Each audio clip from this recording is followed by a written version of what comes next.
যে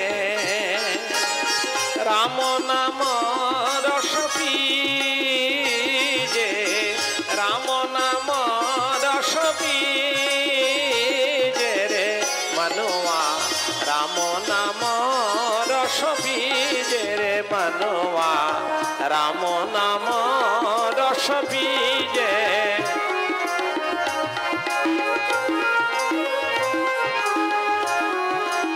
छोड़ी कुसंग सत्संगे बैठे हरि रचना सुन लीजे छोड़ी कुसंग सत्संगे बैठे हरि रचना सुन लीजे रे मनुआ राम नाम रस पीजे रे मनुआ राम नाम रस पीजे रे मनुआ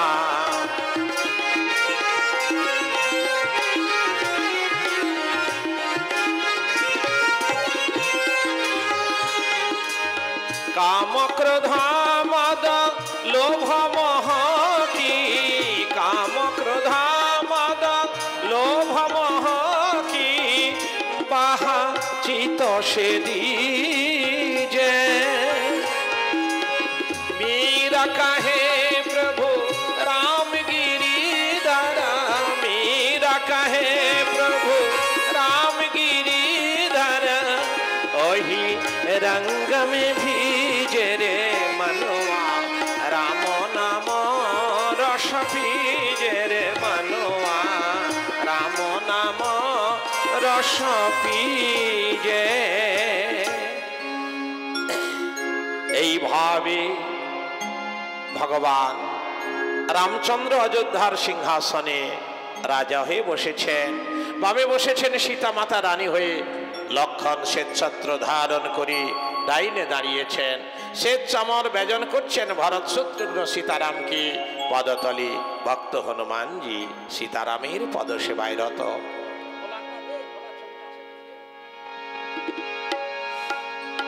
देख देख देख देख रे यो तुई देख नयन देख देख देख देख रे यो तुई देख नयन चराचर सप्त सागर चराचर सप्त सागर खुजे पावा राम रतन खुजे पावा राम रतन देख देख देख देख रे यो तुई देख नयन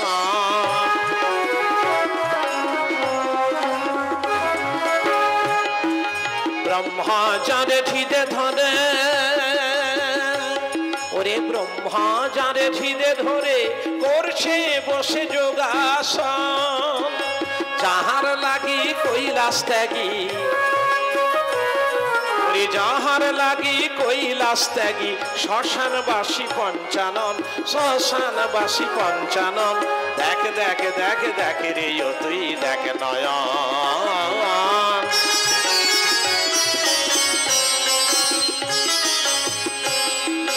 যার চরণে পাষাণ মুক্ত যার চরণে পাষাণ মুক্ত কাষ্ঠ তরি হয় কাঞ্চন কাষ্ঠ তরি ওরে যার চরণে পাষাণ মুক্ত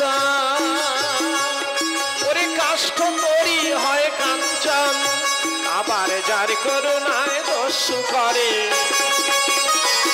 ওরে যার করুণায় দস্যু করে হয় লিপিবদ্ধ রামায়ণ লিপিবদ্ধ রামায়ণ দেখ দেখ দেখ দেখ রে ও তুই দেখ নয়ন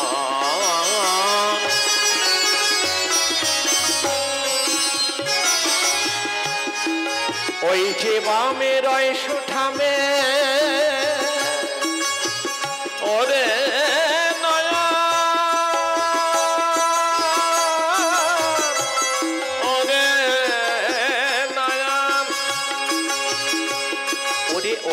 बामे रय सुठामे श्वेत बरन श्रीलक्षण श्वेत बरन श्रीलक्षण आमार श्वेत श्यामलेर चरण तले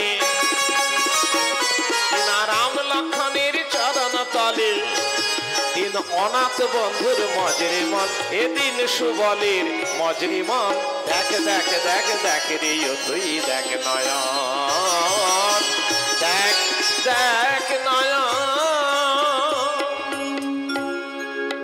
ভাবি হনুমান চরণ সেবা করছে সীতারামের। বেশ কিছুদিন আনন্দেই দিন কাটলো অযোধ্যায়। সীতামা যখন 5 মাস গর্ভবতী, তখন কিছু সংখ্যক প্রজা যারা পরহিংসা পরচর্চা করে ঘুরে বেড়ায়, তারা সীতার সমালোচনা করলো যে রামচন্দ্র কি করলেন, যে রাবণ সীতাকে চুরি করে নিয়ে গেল সেই সীতাকে রামচন্দ্র কি করে বা গ্রহণ করেন। অযোধ্যার নীতিনায়ক রাম এই আচরণ করবে, প্রজারা করবে, তাতে ক্ষতি কি? শ্রী রামচন্দ্র এই কথা শুনে অত্যন্ত চিন্তান্বিত। লোক অপবাদে রাজকর্তব্য পালনের জন্যে সীতাকে নির্বাসনে দিলেন। 5 মাস গর্ভবতী অবস্থায় লক্ষণের সাহায্য নিয়ে মহামুনি বাল্মীকির তপবনে আশ্রয় পেলেন মা সীতা। মা সীতা শুভক্ষণে শুভলগ্নে যমজ সন্তান প্রসব করলেন। তাদের একজনের নাম লব, আরেকজনের নাম কুশ। মহামুনি বাল্মীকি তাদের নাম রাখলেন লব আর কুশ। শশীকলার মতো তারা বাড়তে লাগলো। তাদের বয়স যখন 12 বছর, সকল বিদ্যায় তারা পারদর্শী। মহামুনি বাল্মীকি তাদের সকল বিদ্যায় পারদর্শী করার চেষ্টা চালিয়ে যাচ্ছেন এবং মহামুনি তাদের নাম রাখলেন লবকুশ। এদিকে রামচন্দ্র সীতাকে বনবাসে দেওয়ার পর রাজ্যে দুর্ভিক্ষ দেখা দিয়েছি। অনাহারে আর ওই দুর্ভিক্ষে লোক মারা যাচ্ছে। এমতো অবস্থা দেখি গুরু বশিষ্ঠের আদেশে তিনি আরম্ভ করলেন অশ্বমেধ যজ্ঞ। যজ্ঞাগার নির্মাণ করলেন সুপ্রশস্ত সমতল ভূমি সরজু নদীর তীরেই এবং মুনি ঋষিগণ যজ্ঞকুণ্ড ঘিরে বেদধ্বনি উচ্চারণ করছেন, বেদ মন্ত্র প্রভাবে যাবতীয় অমঙ্গল দূর করছেন। কুণ্ড ঘেরিয়া মুনিগণ, কুণ্ড ঘেরিয়া মুনিগণ, কুণ্ড ঘেরিয়া মুনিগণ বসিলেন তারা সবে, বসিলেন তারা সবে করিয়া আসন। কুণ্ড ঘেরিয়া মুনিগণ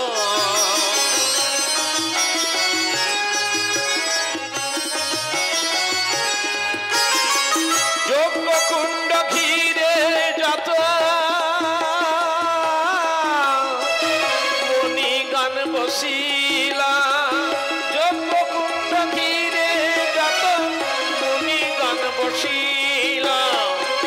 একই কাল বেদ ধ্বনি, একই কাল বেদ ধ্বনি করিতে লাগিল। কুণ্ড ঘেরিয়া মুনিগণ, কুণ্ড ঘেরিয়া মুনিগণ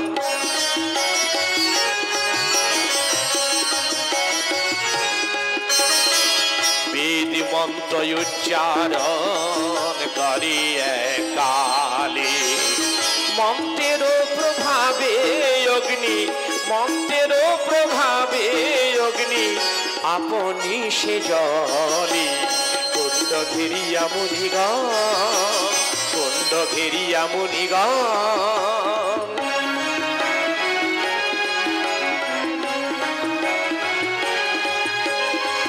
যজ্ঞ করে নারায়ণ সরজু নদীর তীরে, সরজু নদীর তীরে যজ্ঞ করে নারায়ণ।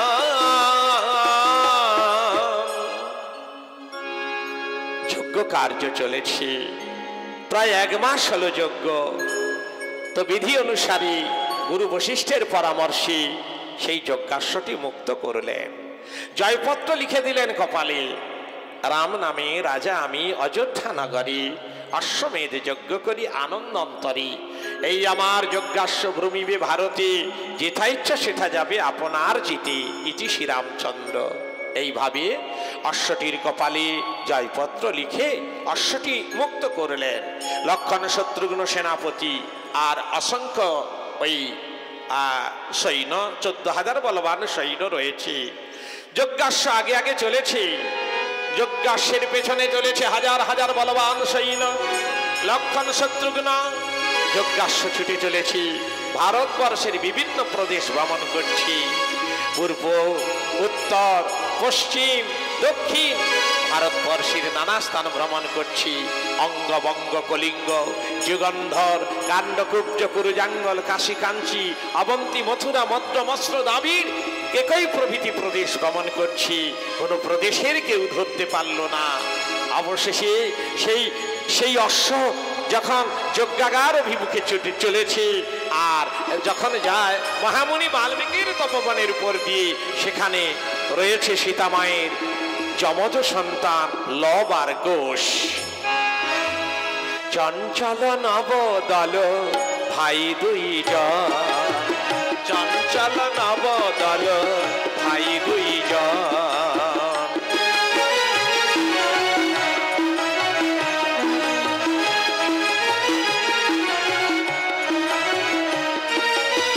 সীতার নয়ন মণি, সীতার নয়ন মণি রামের নন্দ,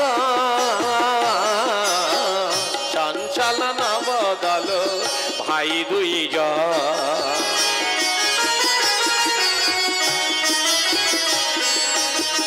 যোগাসনে চেনেছে এলো তাহাদের কাছে, যোগাসনে চেনেছে এলো তাহাদের কাছে। হেরিয়া সে চমকিল, হেরিয়া সে চমকিল ডাগর নয়ন, চঞ্চল নবদল ভাই দুইজন, চঞ্চল নবদল ভাই দুইজন। হঠাৎ সেই অশ্বটি তাদের লক্ষ্যে পড়ল। কুশ বলছি, দাদা ও দাদা, এরে দেখ দেখ একটা কেমন জন্তু আসি রে। আমি দেখেছি ভাই। দাদা এটার নাম কি বলতো দাদা? শোন শোন, দাদামশাই বলেন, মানে এই ধরনের জন্তু, চতুষ্পদ জন্তু, একে সোজা কথায় বলা হয় ঘোড়া, আর সাধু কথায় বলা হয় অশ্ব। অশ্ব, অশ্ব কোথায় থাকে দাদা? অশ্ব, অশ্ব রাজবাড়িতে থাকে রে। ওই রাজারাই ঘোড়া পোষে, ঘোড়ার পিঠে চড়ে আরাম করে, আনন্দ করে, মৃগয়াতে যায়।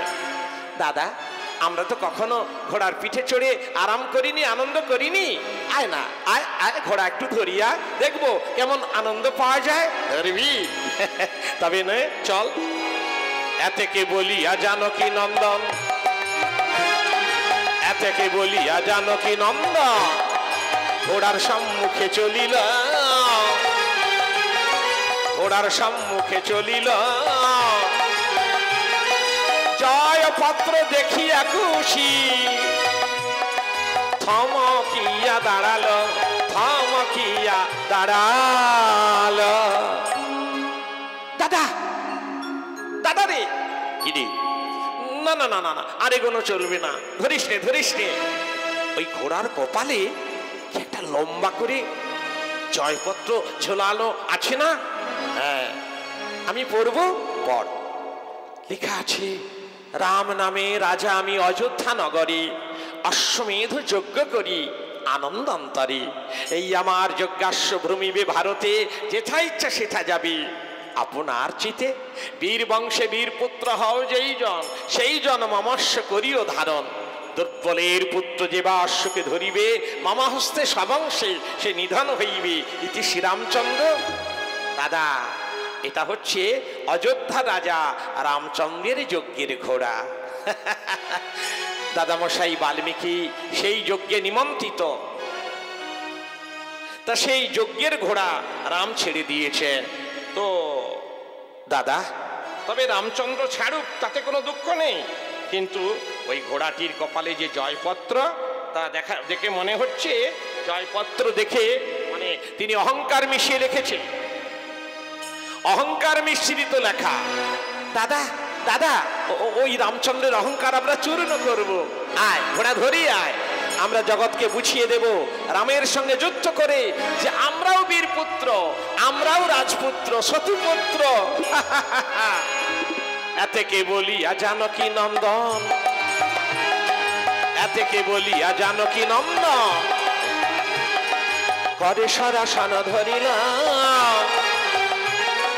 করে সরাসন ধরিল।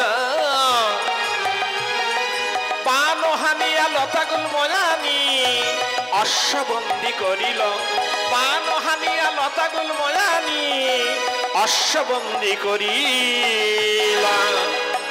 অশ্বটি সহজে ধরাও দিয়ে দিল।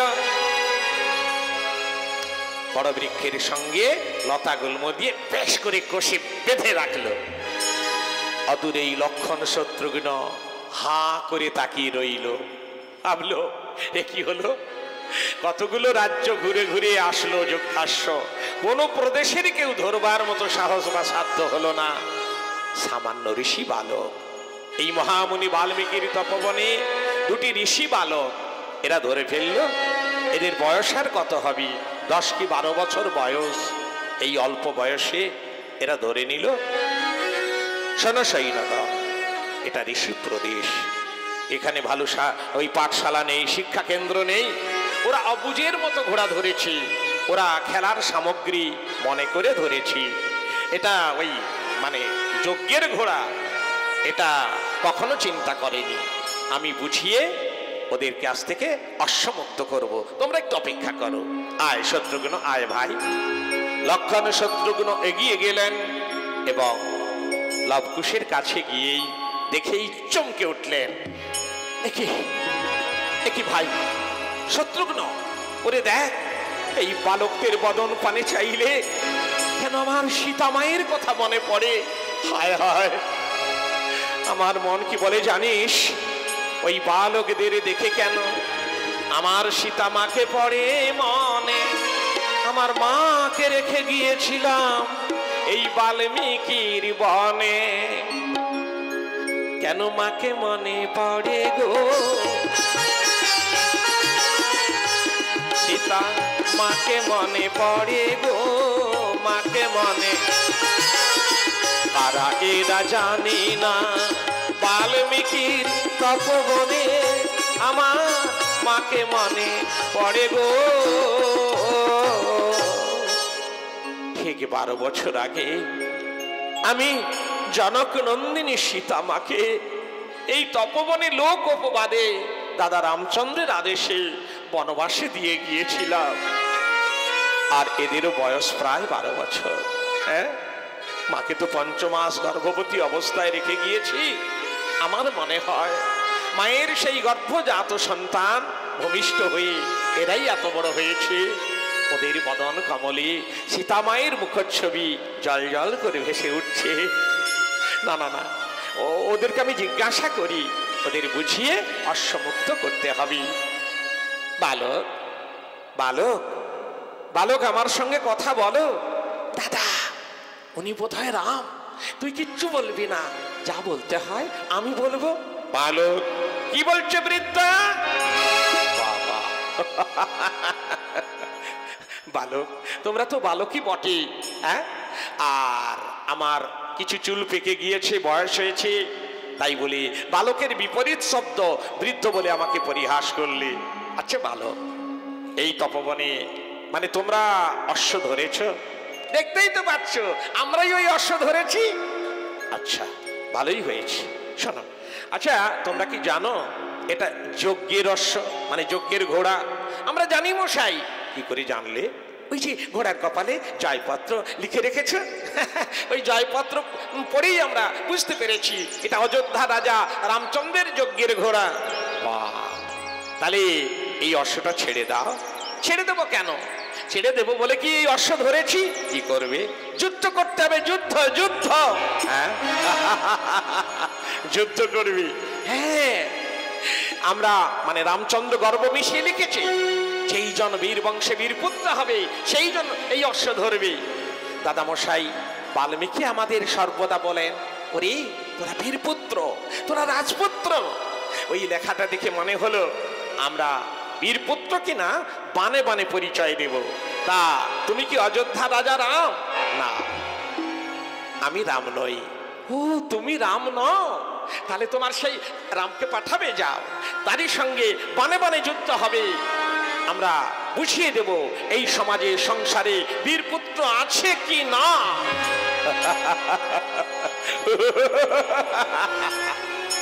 ওরে দুঃসাহসী ঋষি বালক, তোমরা সেই ত্রিভুবনে বিজয়ী বীর রাবণ ধ্বংসকারী রামের সঙ্গে করতে চাও সংগ্রাম সংকল্প? আমার এই ক্ষুদ্র বাণে তোমাদের প্রাণ হারাতে হবে। কি বললে? তো তুমি আমাদের সঙ্গে যুদ্ধ করতে চাও? হয় বিনা যুদ্ধে অশ্ব ফিরিয়ে দাও, নাহলে যুদ্ধের জন্য প্রস্তুত হও। আচ্ছা, তা তোমার পরিচয়? আমি হলাম রামানুজ লক্ষণ। ও, তুমি তাহলে রামের ভাই? আর একজন? আমার ভাই শত্রুঘ্ন। আচ্ছা আচ্ছা, তোমরা দুজন রামের ভাই এসেছো? হ্যাঁ, ওই ঘোড়ার রক্ষক হয়ে এসেছো। হ্যাঁ ঠিক আছে, নাও তাহলে ধনুক ধরো, যুদ্ধ করো, বানে বানে পরিচয় হবে। পৃথিবীতে কেউ বীরপুত্র আছে কি না? তুমুল সংগ্রাম বেড়ে গেল। লবকুশের সঙ্গে লক্ষণ শত্রুঘ্ন, শূন্য হাতে দেবতাগণ দেখছেন। চলেছি তুমুল সংগ্রাম চলেছে। করি হুঙ্কার ধনু টঙ্কারি, বলি মার মার হানিছে বাম। করি হুঙ্কার ধনু টঙ্কার, বলি মার মার হানিছে বাম। বন বন বেগে শন শন রবে মেদিনী কাঁপিছে বারংবার। বন বন বেগে শন শন রবে মেদিনী কাঁপিছে বারংবার। করি হুঙ্কার ধনু টঙ্কার, বলি মার মার হানিছে বাম।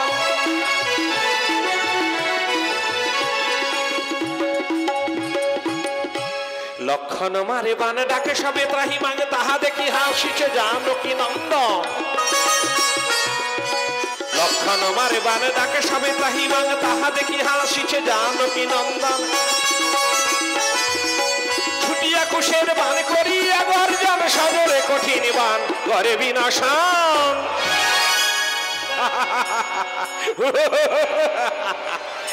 হে রামানুজ লক্ষণ, বীরত্ব কোথায় গেল তব?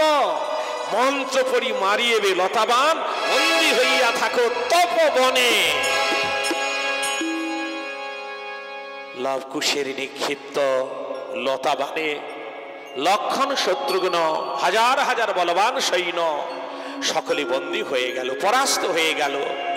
সেই সংবাদ দিকে দিকে ছড়িয়ে পড়ল। রামচন্দ্র সেই সংবাদ পেয়ে অত্যন্ত মর্মাহত। তিনি ভরতকে পাঠালেন। ভরত তিনিও পরাস্ত হলেন। অবশেষে ওই হনুমানকে পাঠালেন, তিনিও পরাস্ত। রামচন্দ্র নিজেই যাবেন সেই বালকদের সঙ্গে যুদ্ধ করবার জন্য। তাই মন্ত্রীকে ডেকে বললেন, মন্ত্রীবর, মন্ত্রীবর,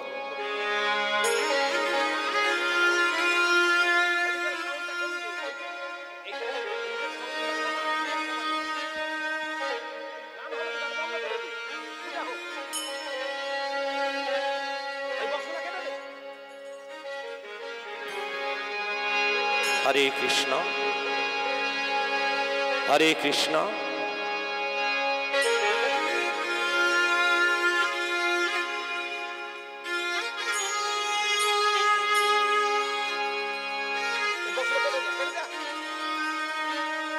হরে কৃষ্ণ।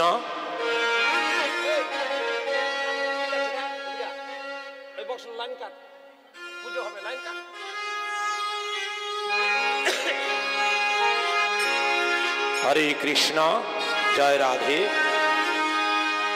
মনোয়া আর একটু বাড়বে। রাম রস কর পিজে রে মনোয়া, রাম নাম রস পিজে।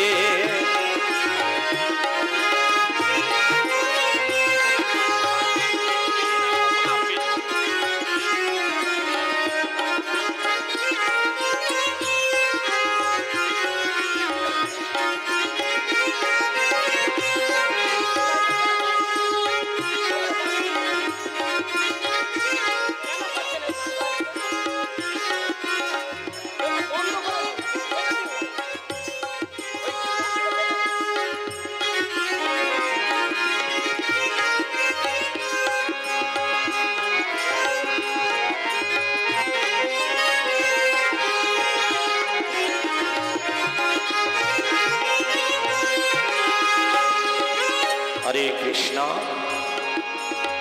রাম নাম রস পিজে, রাম নাম রস পিজে রে মনুয়া, রাম নাম রস পিজে রে মনুয়া, রাম নাম রস পিজে। এইভাবে মহা সমস্যা।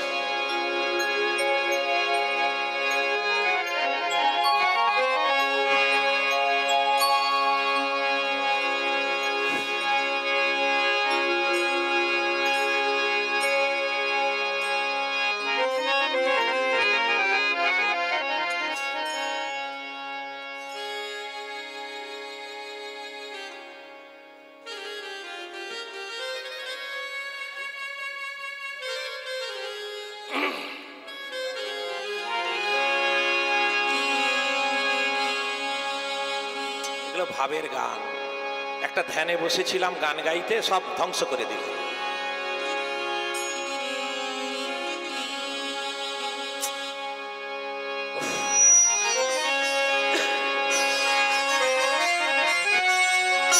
আর রামায়ণ গায়ক জন্মাচ্ছে না কেন?